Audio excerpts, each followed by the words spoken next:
Welcome back, Sebastian here. So today I'm going to be doing my Azerbaijan Grand Prix qualifying review. So Alpine got Gasly's car fixed after his big engine blower, what seemed to be an engine blower, in practice this morning, and Magnussen also got his car fixed after what seemed like an electronics issue earlier as well.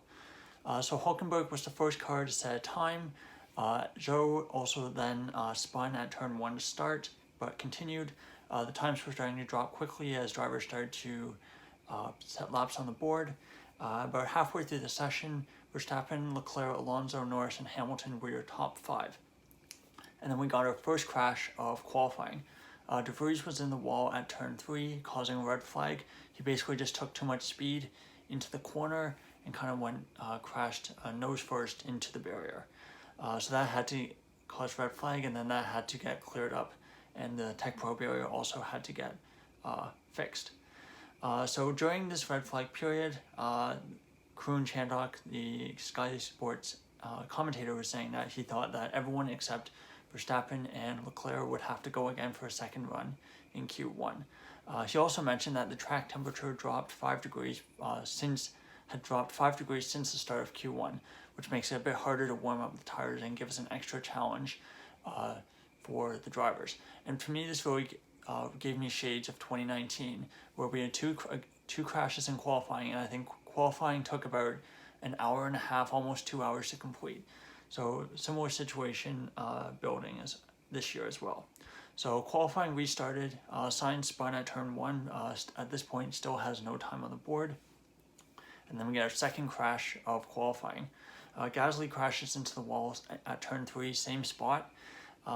Similar mistake, he basically carried too much speed in, and he didn't back out and go down the escape road early enough. A bit different, he basically crashed, went rear first, kind of oversteered almost into it, and really damaged the rear wing of his car and also damaged the Tech Pro barrier. So the red flag had to get brought out again to fix the Tech Pro barrier. 7 minutes and 20 seconds left in the session, which eventually gets restarted. And then right before the end, Magnussen was told to box while he was on his lap. And basically it seemed like there was some kind of issue with the car, and the team really needed him to just bring the car back to the pit. So Magnussen was out of qualifying at this point. So at this point, there were 3 cars were out of qualifying: De Vries, Gasly, and Magnussen. And there's really only 2 spots in Q1 left to be decided who would be knocked out. And it would turn out to be Hulkenberg and Zhou. So the 5 drivers knocked out of Q1 were De Vries, Gasly, Magnussen, Hulkenberg, and Zhou in that order. Your top 5 after Q1, just out of curiosity, were Leclerc, Verstappen, Alonso, Perez, and Russell. So that first Q1 session took a really long time, took 47 minutes total. So we're almost an hour into the session, we've only finished the first part. So then Q2 started, and it was a relatively less eventful session than Q1 was. Aston Martins were the first cars to set flying laps on the board. Sainz aborts his flying lap, and he says he's struggling with tires on the radio. So we're still having issues with the tires after he had a bunch of issues before in Q1. About halfway through the session, the bottom 5 were Piastri, Bottas, Sargent, Sainz, and Norris. So those were the drivers most at risk of getting knocked out in Q2. Sainz then goes down the escape road at turn 3, still having issues. And your 5 drivers who were knocked out of Q2 were Russell. Really surprising to me, Russell getting knocked out of Q2 in the Mercedes, and also the first time this season he's been out-qualified by his teammate Lewis Hamilton. Ocon, Albon, Bottas, as well as Sargent, all knocked out in Q2. Your top 5, again, not meaningful, but still interesting to see who is top, were Verstappen, Leclerc, Perez, Sainz, and Alonso. So that was all the action for Q2. Now going into Q3, I think there's a lot of excitement, a lot of tension about who was going to be on pole.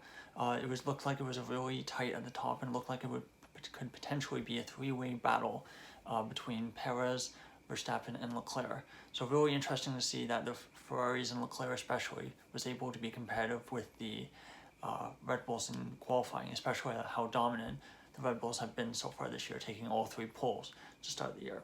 So Verstappen set the initial benchmark, and then right after, Leclerc sets an identical lap time to Verstappen down to the exact millisecond. But of course, because Leclerc set his time second, if those 2 times were the 2 times at the end, Leclerc would start second because he set his lap time second. Those are just the rules. Stroll was then slow in sector 1. Analysts were speculating that it was perhaps because he was fueled for 2 runs. And then they showed a replay that showed that his DRS wasn't opening, so he was having no DRS, at least down the back straight. So that was at least several tenths of a second, I think, right there, which kind of probably explains a bit of his poor pace today in Q3. And then eventually there's a battle between Leclerc, Perez, and Verstappen for pole on the second run, so it was extremely close. However, Perez and Verstappen both have slow second sectors, which leaves the door open for Leclerc to take his first pole position of the season and his 3rd straight pole position at Baku.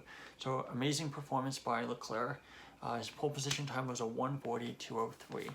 Verstappen was second, 0.188 off. Perez third, 0.292 off.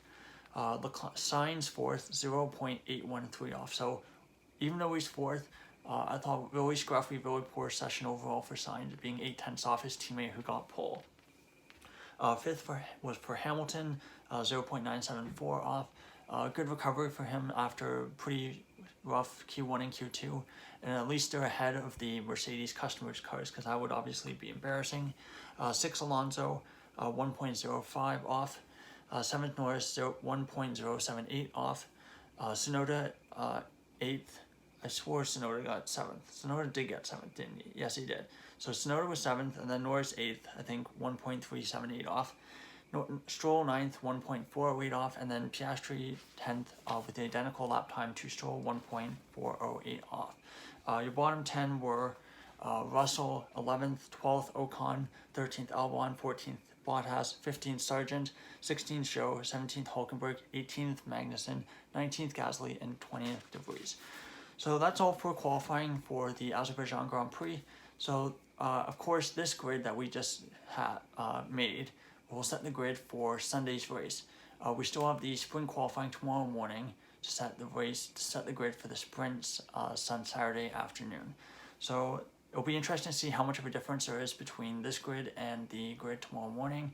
I think maybe with track temperatures being a little different, it may favor some cars because in terms of tire warm-up characteristics, like if your car is having trouble, had trouble this session with warming up the tires, they may be better suited to the morning session where the track may be a bit warmer. So it'll be interesting to see how things go tomorrow. Of course, thank you so much for watching. If you enjoyed the video, please click like. Please leave your thoughts down in the comment section. What did you think of qualifying? Who was your best driver from qualifying? Thank you so much for watching, and goodbye.